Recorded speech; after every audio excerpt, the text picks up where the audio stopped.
Olá, tudo bem? Espero que sim.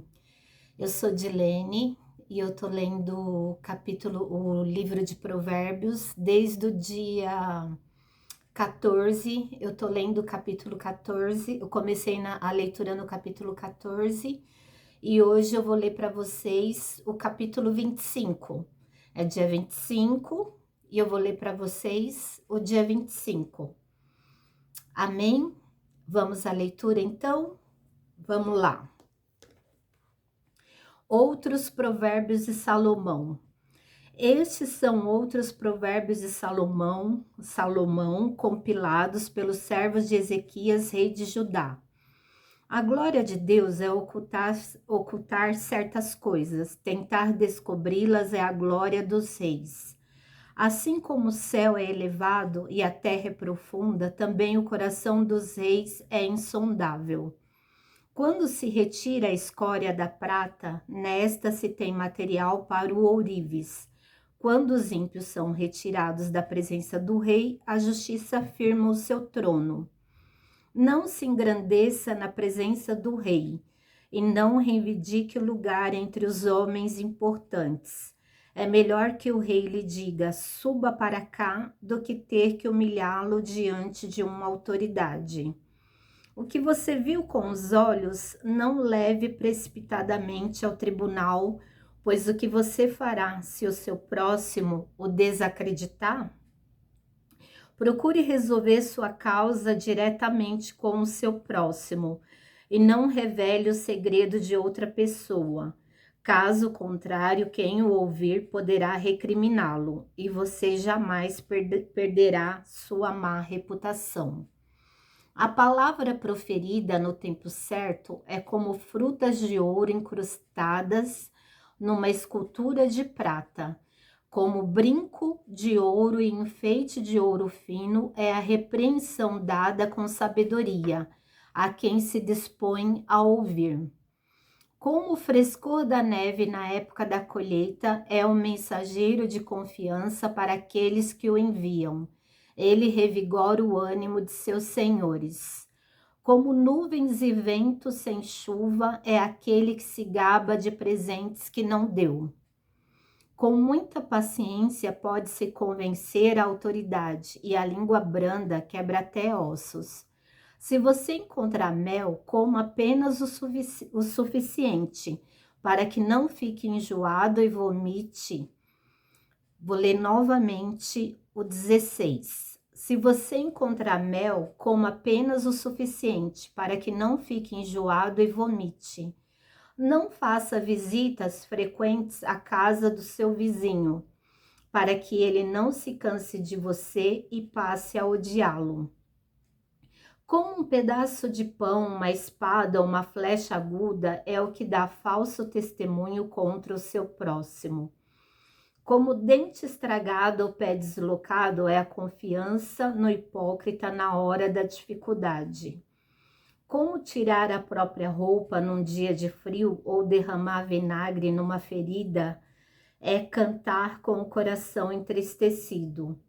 Se o seu inimigo tiver fome, dele de comer. Se tiver sede, dele de beber.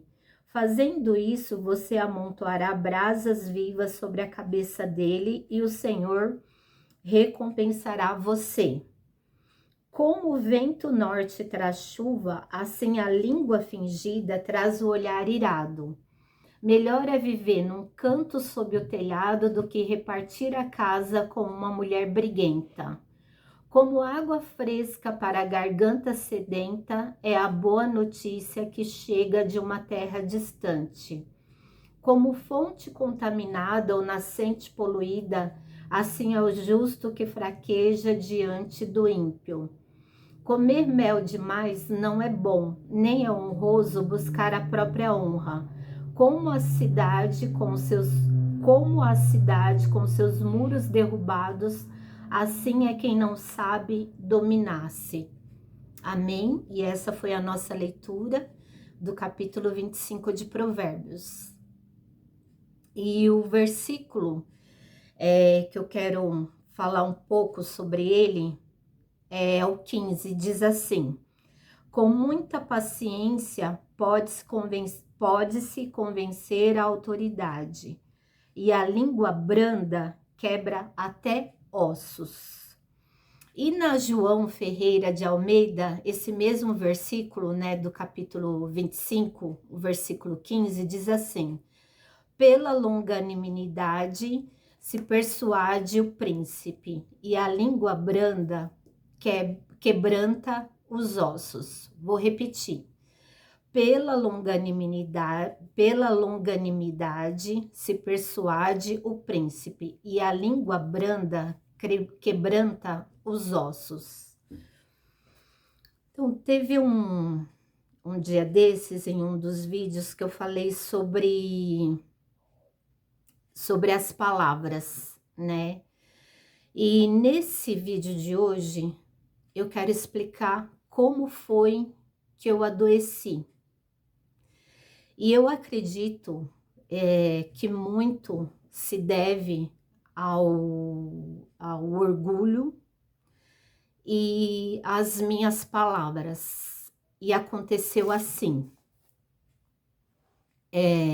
Eu falei também num vídeo anterior que mesmo antes da conversão, eu gostava de fazer as coisas o mais corretas possível, né? O mais correta possível eu gostava de fazer as coisas. E o meu parâmetro de conduta era muito rígido comigo, com meu esposo, né? Principalmente porque o nosso convívio era diário, e com as outras pessoas.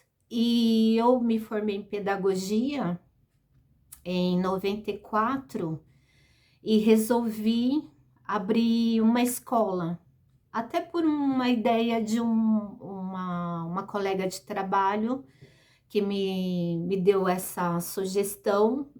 Eu resolvi abrir uma escola de educação infantil.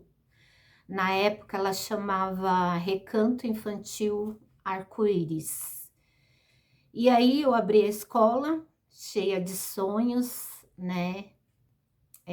Com muita vontade de fazer ela crescer, ela prosperar, ela se desenvolver. Eu era nova, né? Recém-formada, muito imatura, né? E também eu não lembro exatamente quanto tempo eu me casei, se foi junto com a abertura da escola ou se foi um pouquinho antes o casamento. Assim, a ordem cronológica dos fatos, assim, é que faz tempo, né? Já se passaram muitas coisas e às vezes a ordem cronológica, assim, tem que refletir um pouco mais e pedir ajuda, né, para as pessoas que convivem comigo, né, que conviveram nessa época. Então, eu vou tentar ser o mais fiel possível aos fatos.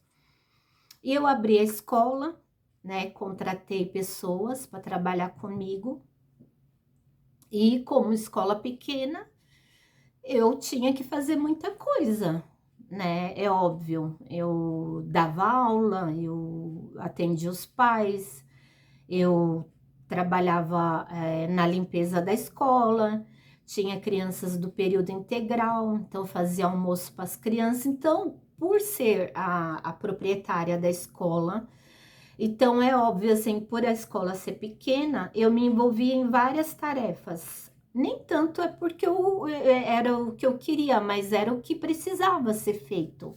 Então, me envolvi em várias tarefas. E teve uma funcionária que trabalhou comigo, que eu, por conta dos meus julgamentos, né, do meu olhar, por assim dizer, orgulhoso, eu comecei a achar que ela estava insatisfeita no trabalho, e eu a chamei para uma conversa. E essa conversa foi somente nós duas, né? Eu e ela apenas. E aí, nessa conversa, eu apontei no comportamento dela várias coisas que eu, por assim dizer, não estava gostando. Eu achava que o comportamento, de acordo com a função dela, achava que ela estava insatisfeita no trabalho. E aí fui falando, fui conversando do meu jeito, da minha maneira, né? Da maneira que eu achava, que eu julgava que era o certo. E conversei com ela. Só que eu, talvez por muito tato, por pouco tato, por falta de inexperiência, eu a machuquei com as minhas palavras.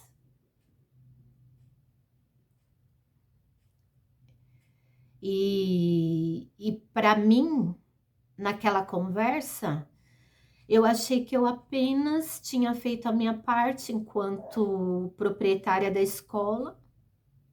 É, é, eu achei que eu tinha feito apenas a minha parte e tinha sido o mais sincera possível. Achei só isso. Fiz a minha parte enquanto dona da escola e fui o mais sincera possível. Mas eu a machuquei. Terminamos a conversa de forma amigável, né, para mim. E perguntei para ela no final da conversa: "Você quer falar alguma coisa? Tem alguma coisa para falar?" Ela falou: "Não, não tenho." Só que no dia seguinte, ela veio trabalhar com a mãe, falar comigo, né, junto com a mãe, e disse que não tinha mais condição de trabalhar para mim. Não tinha mais clima. Ela tinha se sentido humilhada por mim.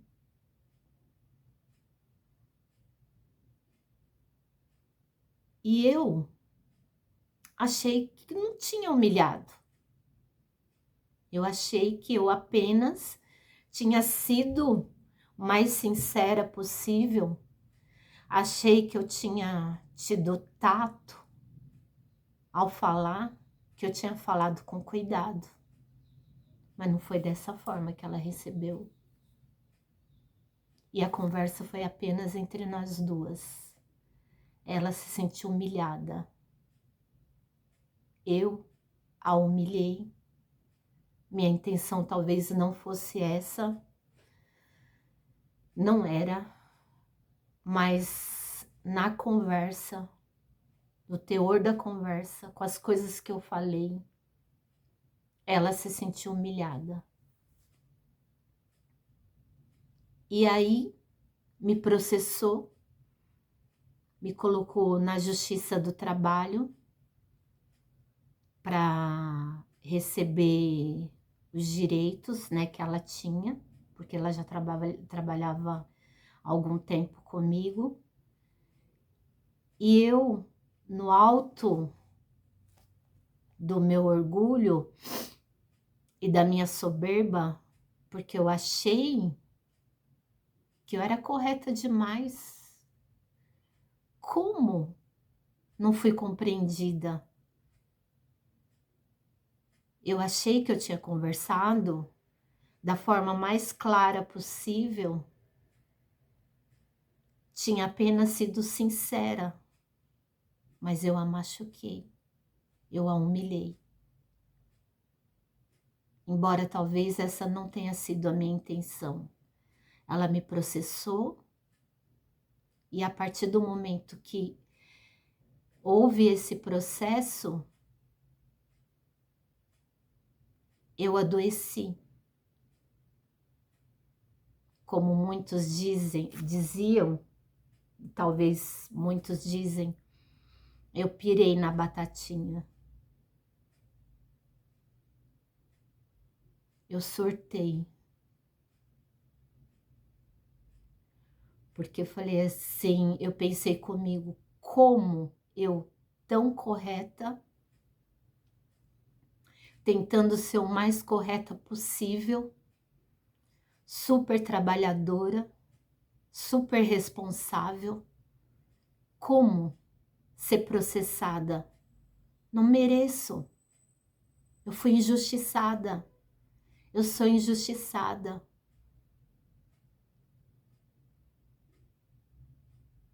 Como o mundo é cruel. Como as pessoas podem ser más. Para que trabalhar? Para que existir? Tudo perdeu sentido. Tudo. Absolutamente tudo.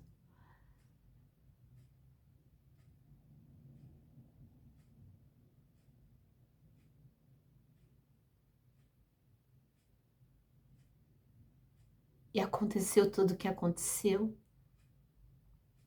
Isso foi levado para o meu casamento. Comecei a maltratar o meu marido. Dizer que também não queria mais. Porque minha cabeça não estava mais legal. Não estava mais raciocinando direito. E foi assim que tudo começou. Por conta de orgulho e de uma conversa. Uma conversa que eu não soube me expressar. Porque, embora eu achava que estava fazendo as coisas de maneira correta, me achava íntegra, uma pessoa, será que pode se dizer impoluta? Que me veio essa palavra agora à mente.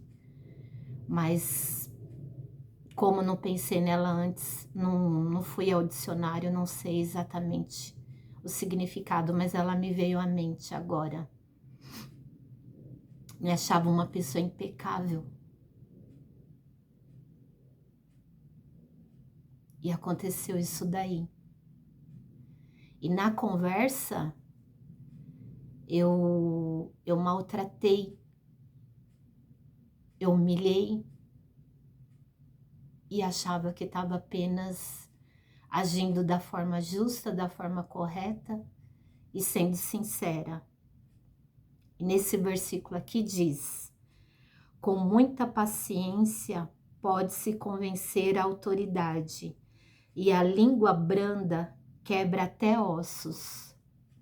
João Ferreira de Almeida diz: pela longanimidade se persuade o príncipe, e a língua branda quebranta os ossos.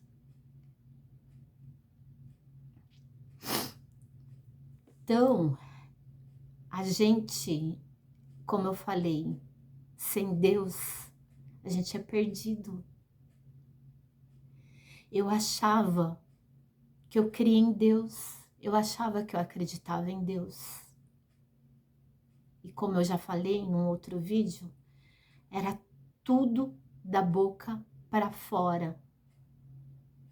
Era católica, eu frequentava as missas com minha avó desde pequena.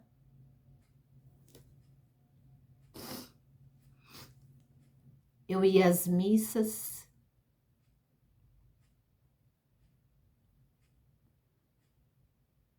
E eu achava que acreditava em Deus. Eu achava que cria em Deus, mas no fundo eu não cria. Eu não tinha tido encontro com Deus. Eu apenas conhecia o Senhor quando eu me esbarrei com essas situações que veio expor meu orgulho e minha falta de tato com as pessoas. Não culpo a igreja, não. Era eu que ia lá, às vezes pela convenção social, porque tinha uma reputação a zelar, ia lá e não escutava. Não escutava Deus falar comigo. A minha vida mudou só a partir do momento que eu tive um encontro real com Deus. Que eu conheci a Deus,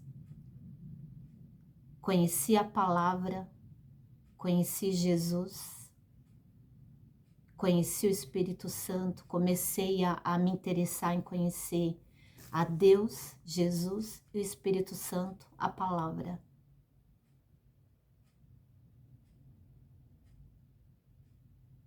Por isso eu digo, leiam a palavra, leiam a palavra. Tem dificuldade de compreender antes de ler? Pede para o Senhor falar com você. Pede para o Senhor dar interpretação dos textos. Leia. Mesmo quando você acha que não está entendendo. Você acha que não está entendendo. Como eu falei num vídeo que eu falei sobre as crianças, o nosso cérebro tem uma capacidade incrível de aprendizado. Muitas vezes a gente acha que não está compreendendo nada, mas tá sim. Você pode achar. Eu li o texto do capítulo 25 de Provérbios, não entendi nada. Você está enganado, você está enganada. Você entendeu? Sim. Não desista. Vai lendo. Vai lendo. Para ler a Bíblia inteira, leia 3 capítulos por dia, 4 no final de semana. Se você acha muito, leia um. Leia uma história, um versículo. Lembro que logo que eu me converti, eu vi uma pregação na TV e o pregador disse: você está lendo a Bíblia, um versículo te saltou aos olhos? Anote. Esse versículo falou comigo. Ele fez a leitura, falou: esse versículo falou comigo. Ele alegrou meu coração. Ou me disse algo que eu tenho que corrigir no meu comportamento. Anota. Anota. Anota um versículo. Tá lendo a Bíblia de novo? O mesmo versículo falou com você novamente? Anota. Vai anotando. Quantas vezes você lê, quantas vezes esse versículo falar ao seu coração? Vai anotando.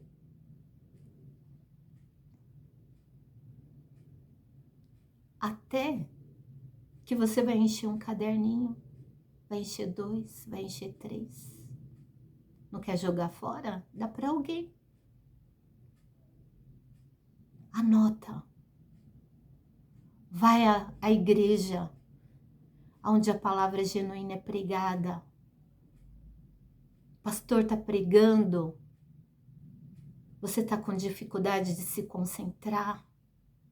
Sua mente viaja, está dando sono. Leva um caderninho, anota. Aquilo que o pastor falou, saltou o seu coração, anota. Isso vai ser uma maneira de te manter presente ali naquele momento. Da sua mente não viajar, você não se distrair. Anota. Não se preocupe com erros de caligrafia, de acentuação, de concordância, nada disso. Simplesmente anota. Anota. Anota o máximo que você conseguir. Agora, se você consegue se manter concentrado o tempo todo no culto, amém. Glória a Deus. Que bênção. Continue assim. Vai aos cultos. Foca no momento que a palavra está sendo pregada. E o Senhor está fazendo a obra. O Senhor está fazendo a obra. Nosso Deus é maravilhoso. Nosso Deus é lindo. Nosso Deus é o Deus Todo-Poderoso, Criador dos céus e da terra, digno de toda honra, toda glória e todo louvor, dono de todo ouro e de toda prata. Ele é o nosso Deus, nosso Pai, nosso Senhor, nosso Paizinho. Queira conhecer o nosso Deus mais e mais. Amém? Vá adiante nessa busca em conhecer o Senhor Deus mais e mais, conhecer o Senhor Jesus mais e mais, conhecer o Espírito Santo mais e mais, conhecer a palavra mais e mais. Ora, busca, não desista, não deixa os seus problemas, sua mente te derrubar, te sucumbir. Lute, busca o Senhor através da palavra, de ouvir a palavra. Escute louvores. Escute louvores na sua casa o máximo que você conseguir. Faça da sua casa um ambiente de adoração. Veja palavras que edifiquem. Ouça pregações. Veja conteúdos que edifiquem. Se afaste ao máximo de coisas que vão poluir os seus olhos, sua mente e o seu coração. Amém? Amém. Hoje eu vou ficando por aqui com a nossa leitura de 25 de Provérbios. E o versículo que eu citei falou sobre a língua branda quebra até ossos. Na João Ferreira de Almeida fala, a língua branda quebranta os ossos. A gente tem que tomar cuidado com as nossas palavras. Colocar coisas boas no nosso coração.